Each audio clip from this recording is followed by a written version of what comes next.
ভাই একটু দাঁড়ান রে।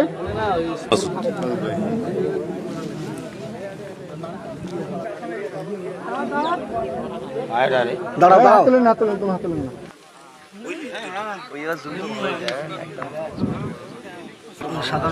আমারে বেশি আছে, আমাদের বেশি, আমার সাথে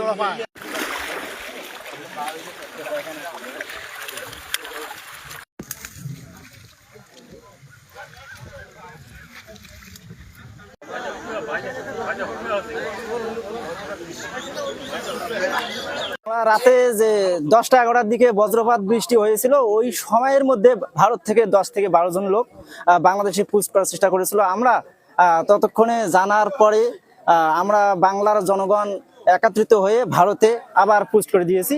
ভারত বিভিন্ন সময় আমাদের এদিক বিভিন্ন লোক বাগল টাগল বিভিন্ন পাঠায় দেয়। অনুরূপ গত রাতে আমাদের এখানে তারা এইভাবে লোক পাঠাতে চেষ্টা করেছিল। আমরা আমাদের বাংলাদেশের বিডিআর এবং সাধারণ জনগণ মিলে তারা ভারতের লোককে